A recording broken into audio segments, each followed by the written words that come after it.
Eo amin'ny taranja triathlon dia nikarakara fanana zareo avy eo ny fédération omaly tontolo andro malmaraina marimarina koa tetsy amin'ny anesam-pefoloha ka fananana antsekoly no nentina tamin'izany ny tanjona hoy Andriamatoa Tina Rahoelina filohan'ny fédération dia ny anomana tany ketsa ho an'ny ity taranja triathlon ity.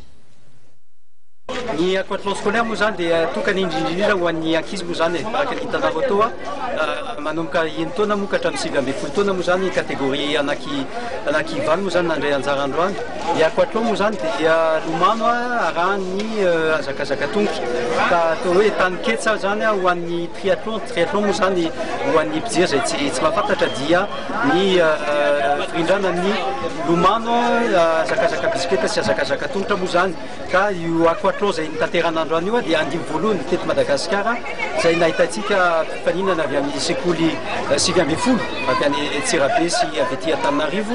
ary tena nanao fifanana teto moa zany dia 700 ny ankizy to moa zany atao hoe efa manandratra-kefa amin'io satria na efa lomano na efa mpanao triathlon fa tena ny ankamaroan'izy ireo moa zany dia sambany zany mandray anjara no fifananana takitony ny manaraka satria efa mefara moa zany ny saison efa memangatsika tsy afaka milomano ntsony ary mefarany koa zany ny tompianarina no ankizy ireo moa zany dia volana septembre indray zany no ifankahita ary ho asandratra bebe koa zany ty resaka aquathlon scolaire ty zany ho anivon'ireo établissement scolaire ka manararaotra ny mandefa fiantsona moa zany ho an'ireo sekoly zany na collège zany na lycée zany na CEG na EPP moa zany ka maniry anao ty aquathlon ty moa zany mba anatina anay aty amin'ny fédération de triathlon fa ho ampila zareo zany amin'ny fanatanterana ny entraînement zany sy ny encadrement nireo ankizy izay arotsaky zareo amin'ity taranja ity. Inona ny tena azo lazaina hoe tetika zany ahafahana mamolavola mamokatra triatleta any anaty sekoly zay? Ny tetika moa dia mazava hitanareo to moa zany récompense zany tadiavin'ireo ankizy ireo eo namany mampirisika anazy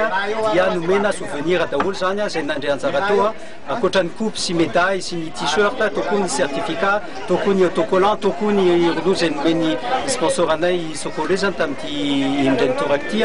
ary manantena zay satria